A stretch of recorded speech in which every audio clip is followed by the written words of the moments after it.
Hello, Grumpy Old Fart here. I had to take a short hiatus because we were getting a new computer in. We got the new computer in. Wife had it set up. She's our tech person. Kudos to her. She's awesome. So now I'm back. Another thing happened while I was over on hiatus. My son caught a cold several weeks, almost a month back, and he and my wife have been passing it back and forth. And guess what? It's my turn, so I've got it now. So bear with me. I'm heavily medicated. My wife and I were talking the other day, and I was lamenting that I had no ideas for more videos because the political situation right now is pretty stagnant. There's a lot going on with the Democrat debates, but when you break it all down, there's none of them that can really, Trump's getting reelected. It would take an act of God, I think, to to keep him out, because there's nobody on the Democrat side that can even come close. So there's not a whole lot going on in politics right now. That being said,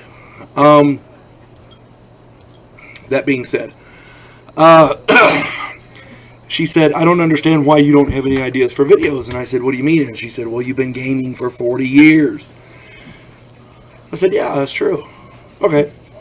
So I'm starting a new playlist. I'm starting a new category of videos, family game night, because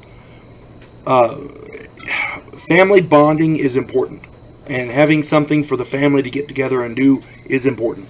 And these days, everything is expensive. You can't take a vacation without spending hundreds and hundreds of dollars. You can't, going out to the movies, you're going to spend $100, for any decent sized family. So that being said, you need something that your family can get together, make it every week or so, and bond over. And I've got the perfect thing. Gaming, role-playing games, any kind of gaming. There's a lot of board games out there, Monopoly and things like that, but I prefer role-playing games. And for those of you who don't know, a role-playing game is a group of people get together and you consume munchies and you have fun. That's what it's about. You're not on your cell phone and you're not at the computer. You're actually sitting around a table with real people having fun. So, for this first video, I'm going to talk about excuse me. That's a little better. Oh, that's too much. There we go. I'm going to talk about the granddaddy of all role-playing games, Dungeons and Dragons. I'm old school. I prefer advanced Dungeons and Dragons. I'm going to show you some of the books right here. This is the Player's Handbook. Oh, hang on. There you go. Player's Handbook. The Monster Manual.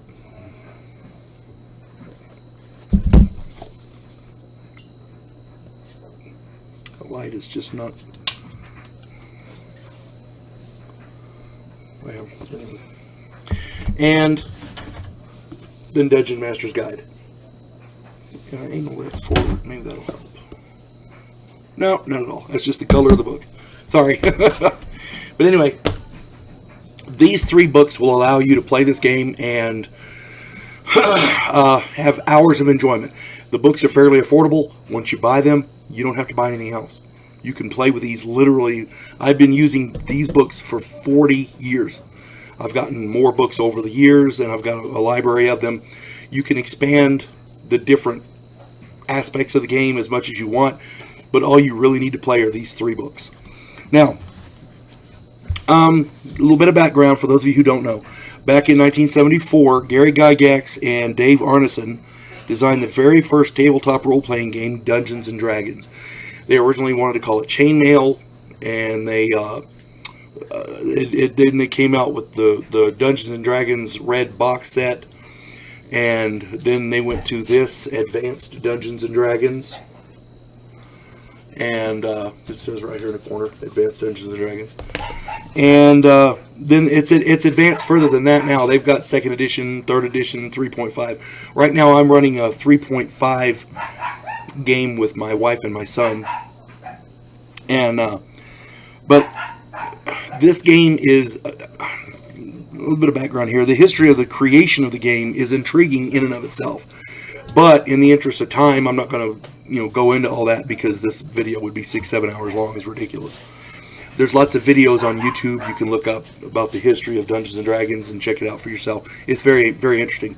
For those of you who don't understand the concept of a tabletop role-playing game, I read a great explanation in another role-playing game. I want to say it was one of the Palladium games. Palladium's another game company, and they put out really good games. But the analogy is this. If you've played Monopoly, you have the board with all the properties, and you take a playing piece, the car, the shoe, the wheelbarrow, whatever, and you go around the board buying properties, and the objective is to become rich and drive everybody else out of business. It's really cutthroat capitalism. It's an awesome game. I love Monopoly. But this is a tabletop role-playing game is similar to that. But we got to change a few things. Instead of the board with the properties, you have an entire world. And this world is populated by humans and elves and gnomes and dwarves and halflings and, a bunch of different races. And they got bad guys too. They got orcs and drow elves and all kinds of stuff. Goblins and hobgoblins and dragons. Oh yeah, it's awesome. And instead of the little shoe or the car or whatever, your playing piece in the game is a fleshed out character, a person.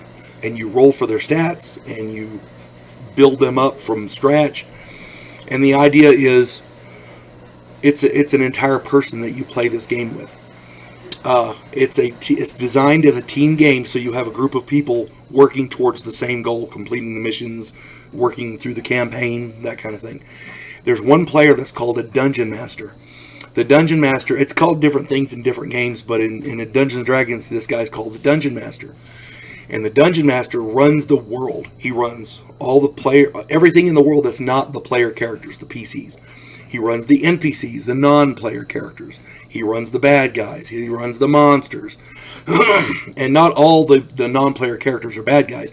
You got the guy selling fruit in the market, because you have to interact with him because he may have information you need.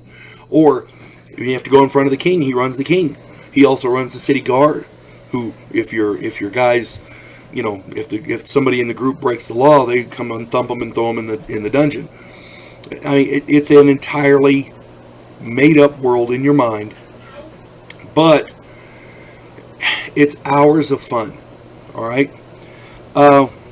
I started playing this game back in the 70s. I began running it in 1980. I am a Dungeon Master. I have been one since 1980, and I still run it today. I told you I'm running a 3.5 game with my friend, with my wife and son. My son, by the way, is running a Dungeons and Dragons game after school. Parents, if your kids are having problems reading, writing, doing math, Dungeons and Dragons is a game for you. You cannot play this game without reading, writing, and doing math. You have to keep track of your hit points. If they're a wizard, they have to read up on what their spells do. It's an intriguing concept. Great family bonding experience. There's a number of different what are called character classes. It's occupations for your character. You could be a fighter or any subclass of fighter like barbarian or ranger. You could be a cavalier, which is a noble warrior. You could be a paladin, which is a holy warrior, a warrior in service of a temple. You could be a wizard who casts spells from a spell book, like Merlin. You could be a cleric, which is a militant priest, and they're great fighters. Plus, they have healing capabilities and different spells they can do for informational and some decent combat spells too. Blade Barrier, Flame Strike, that kind of thing. And then you have thieves. In later editions, they're called rogues, but in Advanced Dungeons and Dragons, they're still called thieves. And they have a subclass of that called acrobat and a subclass called an assassin. And you can play any of these character classes, and it's ideal in a group to have a variety of different classes. You want to have more than one fighter, but you want to have a wizard, you want to have a cleric. Definitely got to have a cleric for healing. Excuse me. But the idea being, it's a team game. Everybody works together because everybody has different abilities. And it's a great bonding experience. And like I said, parents, if your kids are having problems in school, this game is good for them because you have to read, you have to write, you have to be able to do math. You know, as you play the game, your character acquires experience points. You complete tasks or do jobs or whatever. You get experience points, and the more experience points you have, the higher up you go in level. And as you go up in level, you gain more abilities. Wizards can cast more and more powerful spells, more spells and more powerful spells. Fighters gain more hit points and more attacks per round, and they're able to do more. Thieves have an array of what are called thieves abilities, climbing walls, pickpocketing, all kinds of neat stuff like that. Thieves can backstab for multiple damage. I love that. We used to run with a guy. He's one of my good friends, Jesse. He had this girl, and she was a thief, and she was such a high level, and she had some other magic things. When she backstabbed, she did, like, I want to say it was times 12 normal damage, and we called her the Ginsu Ninja. she was badass. But there are newer editions with a variety of different character classes. I prefer the basics because it has the flavor of the original game. That's just me. Other people might enjoy the newer versions better, but like I say, I prefer Advanced Dungeons and Dragons. This is based on medieval sword and sorcery. It's highly influenced by King Arthur, mythology, various authors like J.R.R. Tolkien, who wrote The Lord of the Rings. Robert E. Howard, who wrote Conan. Fletcher Pratt. Edgar Rice Burroughs, who wrote Tarzan. L. Sprague de Camp, who wrote a variety of things, including some Conan novels. It's just a wonderful, wonderful way for a family to get together and spend time having fun. And people, I know guys today, I'm in my 50s, I know guys today who are older than me, and they have so many really great D&D stories. And I'm going to share some of those stories, personal experience stories, with you in further editions of this family game night. So, look forward to those. Anyway, I'm going to show you these books again. You need the Player's Handbook. You need the Dungeon Master's Guide. And up here it says Advanced Dungeons and Dragons. Advanced D&D. AD&D. And the Monster Manual. I wish the glare is really getting it.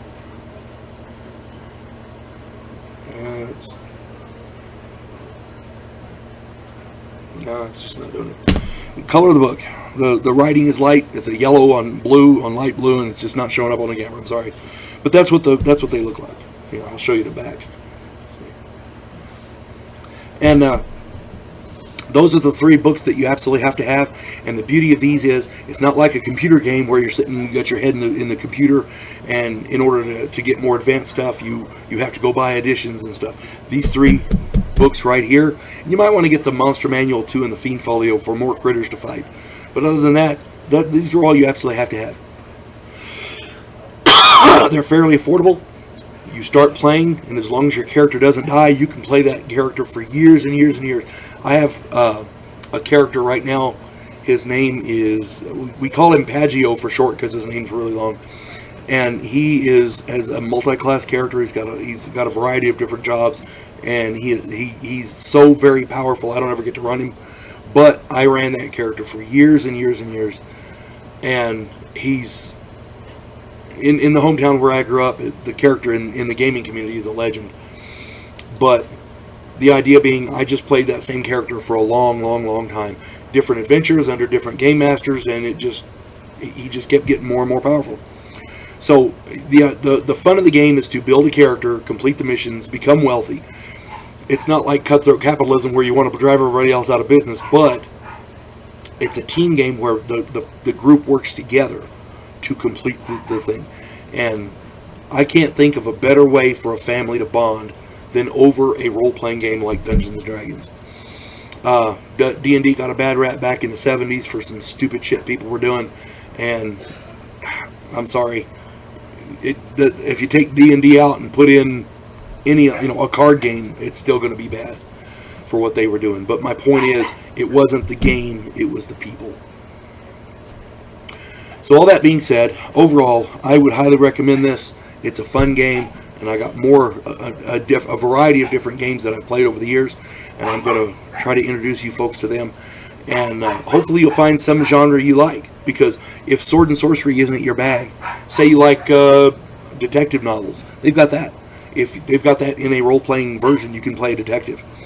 If you like the Old West, they have games like Boot Hill.